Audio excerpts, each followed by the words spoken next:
ناظرین بڑی باتیں ہو رہی ہیں. میں اس سے پہلے کہ سیگمنٹ کا آغاز کروں میں ایک بہت بڑے آدمی کے کوٹ سے شروع کرتا ہوں اور بڑا انسائٹ فل کوٹ ہے یہ. انہوں نے کہا تھا کہ بعض ہفتے ایسے ہوتے ہیں کہ دہائیوں میں گزرتے ہیں اور پھر وقت پلٹتے ہیں, بازی پلٹتی ہے تو پھر دہائیاں ہفتوں میں گزرنا شروع ہو جاتی ہیں.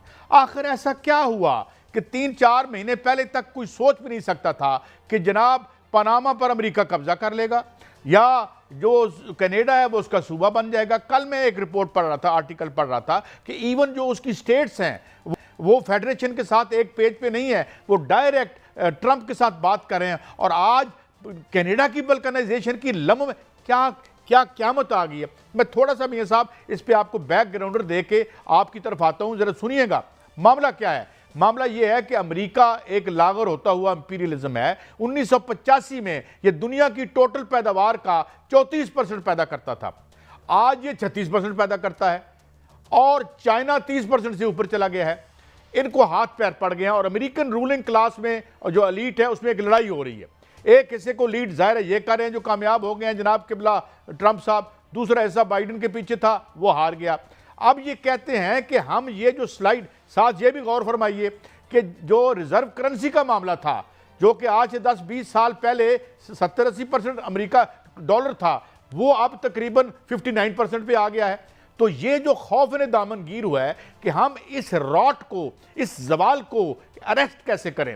تو چنانچہ ان کا جو ویژن ہے یہ ایلن مسک کو کینیڈا جو ہے وہ بڑی مضبوط اکانومی ہے. کینیڈا کا ملک جس سمجھا جاتا ہے کہ وہ ایک جنت سمجھا جاتا ہے, وہ کیوں ٹوٹے گا؟ کیا کوئی ایسی صورتحال بن رہی ہے کہ کینیڈا کی ریاستیں ٹوٹ کر جو ہے وہ امریکہ کے ساتھ آ جائیں گی, یا کوئی وہاں کا اور مسئلہ ہے کہ کینیڈا کے اندر کا کوئی مسئلہ ہے؟ دیکھیں کینیڈا میں شدید انفلیشن ہے. کینیڈا میں آلریڈی وہاں پہ اسٹوڈنٹس کی موومنٹ چلی ہے. کیوبک کا جو فرینچ سپیکنگ ہے اور انگلش سپیکنگ ہے ان کی آپس میں لڑائی ہے. جوں معاشی بحران بڑھ رہا ہے. ٹروڈو کیوں گیا؟ انفلیشن کی وجہ سے گیا, مہنگائی کی وجہ سے گیا. اب یہ پاور میں کیوں آیا ٹرمپ؟ مہنگائی کی وجہ سے. خود ارب پتی آدمی ہیں, اللہ تعالیٰ اور ان کی دولت میں اضافہ کرے, ارب پتی ہونے میں کوئی حرج نہیں ہے اگر آپ نے جائز طریقے سے بنایا ہے. لیکن غریبوں کو جو آپ نے چکمہ دیا ہے وہ ان کو دے پائیں گے؟ کیونکہ آپ کی الیکشن جیتتے ہی جو بندہ جس نے دہاڑی لگائی وہ تو ایلن مسک تھا. ایک رات میں ان کے سٹاکس $46 ملین اوپر چلے گئے. عوام تک یہ ٹرکل ڈاؤن ہو کے کب آئے گا؟ ٹرکل ڈاؤن تھیوری تو ہم کب سے سن رہے ہیں. آپ یہ فرما رہے ہیں کہ بالکل وہ خطرے میں ہیں اور وہ اگر 25% سلیب کرتا ہے امریکہ اس پہ ٹیرف تو اس سے کیا ہوگا؟ شدید مہنگائی ہوگی. اب جو اس کی تقریباً 70% ایکسپورٹ جو ہیں آلموسٹ وہ ہیں اس کو امریکہ کو. صاحب کیا ٹرمپ جو ہے یہ کام کر پائیں گے؟ کیا کینیڈا جو ہے وہ ٹوٹتا ہوا آپ کو نظر آ رہا ہے کہ واقعی ٹوٹ جائے گا یا باتیں ہیں؟ یا کیا پاناما کنال جو ہے وہ امریکہ کے قبضے میں آ جائے گی؟ وہاں پر چین کی موجودگی ہے تو پھر جو یورپ ہے یا جو گرین لینڈ ہے اگر اس کی طرف امریکہ بڑھتا ہے تو یورپ پورے کا پورا اس سے امریکہ کے سامنے کھڑا ہو جائے گا. اس سے پہلے آپ نے سب دیکھا کہ جو فرانس ہے ان کے وزیر اعظم یہ کہہ رہے تھے کہ ہمیں ٹرمپ کے سامنے کھڑا ہونا پڑے گا ورنہ وہ ہمیں کچل دے گا. تو پھر یہ تو محاذرائی کا ماحول بن رہا ہے.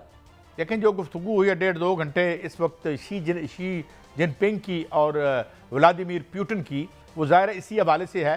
اور پیوٹن کو ایک دھمکی بھی لگا دی ہے اس ڈونلڈ ٹرمپ نے کہ میں آپ پہ اور جو ہے وہ پابندیاں لگا دوں گا. مگر ذہن میں رہے نہ ٹھیک ہے بجا ہے کہ غزہ کو برباد کر دیا انہوں نے, مگر غزہ کے ان نہتے بچوں نے اپنے خون سے اور اپنی جرت سے شکست دی اسرائیل کو. اور جو حملہ ہوا یوکرین کا اس سے روس کی سرحدیں وسیع ہوئی ہیں, کم نہیں ہوئی.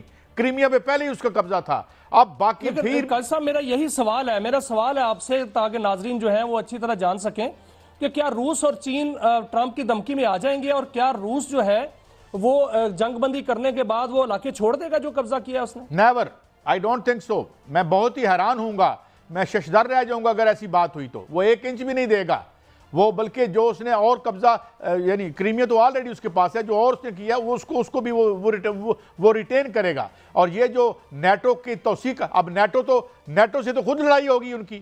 اگر ڈنمارک کا گرین لینڈ یہ واپس لے لیتا ہے, ابھی آج پھر جو تقریر کی ہے اسپین کے وزیر اعظم نے, شاید آپ نے دیکھی ہو, یہ ڈیووس میں جو ورلڈ اکنامک فورم ہو رہا ہے, تو اس میں اس نے کہا ہے کہ سب سے بڑا خطرہ یہ ہے آج یورپ اور امریکہ کی اپنی لڑائی، آج اسپین کی جو اس کا پرائم منسٹر ہے اس کی تقریر سننے والی ہے. اس نے کہا ہے کہ یہ اس کا مطلب ہے قائد صاحب کہ ٹرمپ جو ہے وہ دنیا کو تقسیم، اس کے بیانات سے دنیا تقسیم ہو رہی ہے اور دنیا دو بلاکس میں واضح طور پر تقسیم ہو رہی ہے.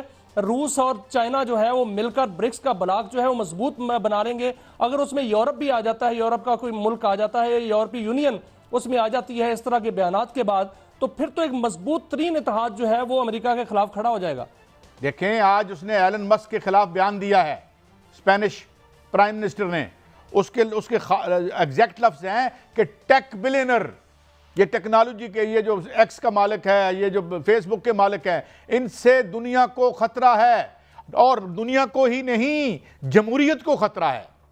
اب اس وقت آپ دیکھیں تو نیٹو کے ممالک آپس میں باہم دست و گریباں ہو رہے ہیں، اور فرانس کہہ چکا ہے، فرانس نے کہا ہے کہ ہم کسی قسم کی فوج کشی کے ذریعے گرین لینڈ پر قبضہ یا پاناما کے بارے میں تو کل جنرل صاحب ہمارے صاحب ہم اپنے خطے پر تھوڑا سا نظر دوڑا لیں. اپنے خطے میں بڑی ڈیولپمنٹ ہوئی ہے. بنگلہ دیش میں پاکستان کی مضبوط ترین شخصیت کا دورہ ہوا ہے اور انڈیا کا میڈیا جو ہے وہ واویلا کر رہا ہے، لالے پڑ گئے ان کو. تو کیا دیکھ رہے ہیں آپ پاکستان اور بنگلہ دیش کے جو آپس میں تعلقات بہتر ہو رہے ہیں اور مضبوط سے مضبوط تر ہوتے جا رہے ہیں، اور انڈیا جو ہے اس کو مروڑ اٹھ رہے ہیں؟ دیکھیں میں مثال دیتا ہوں کہ جو ظلم انڈونیزیا میں سہارتوں نے اپنے عوام پر کیا تھا وہ برٹش اور امریکی اسلحے سے کیا تھا. جو حسینہ واجد نے ظلم بنگلہ دیش کے محنت کشوں پر، ورکرز پر کیا، وہ بھارت کے ایما پر کیا، اور جس کے خلاف ایک بہت بڑی سرکشی ہم نے دیکھی. اور آج وہ ہماری طرف اس لیے دیکھ رہے ہیں کیونکہ وہ اب ان کے انفلوئنس سے نکل گیا ہے. بنگلہ دیش ہمیں 2 سبق دیتا ہے، اور بلکہ 3 سبق دیتا ہے، اور بڑے دلچسپ ہیں. مجھے 1 منٹ دیجئے گا. پہلا سبق تو یہ کہ یہ ترقی کا سبق پڑھ رہے ہیں، ترقی ترقی ترقی ترقی. اگر ترقی 1% کی ہو رہی ہے، کل جواہر لال نہرو یونیورسٹی کے ایک پروفیسر کا میں نے لیکچر سنا، اس نے کہا انڈیا کی ساری ترقی 6% میں ہے، 94% اس میں شامل نہیں ہے، جس کو یہ 7.4. اور اس کا یہ کہنا تھا جواہر لال نہرو کی، میں اس کا نام بھی کل آپ کو بتا دوں گا. اس نے کہا کہ یہ اصل اگر ہم اس ساری ترقی کو اکٹھا کریں تو یہ مائنس میں ہے، -1 اور 2% میں انڈیا گرو کر رہا ہے. یہی حالت تھی ادھر کی یہ ترقی کی جو فگرز فجنگ کرتا ہے IMF اور ورلڈ بینک. دوسرا سبق کیا ہے؟ دوسرا سبق یہ ہے، دوسرا سبق سنیں، حسینہ واجد کو کسی جوڈیشل کمیشن نے نہیں نکالا تھا پاور سے. یہ سبق بھی سیکھ لے جنہوں نے سیکھنا ہے، ٹھیک ہے. اور لوگوں کے رسپانس بہت آ رہا ہے. بریک پہ میں بریک پہ آ رہا ہوں، صرف اسی بات پہ آ رہا ہوں کہ یہ لوگ جو اپنی تنخواہوں کے لیے آئے ہیں، ان کے لیے بھی کوئی پارٹی ہو جو ان کو لیڈ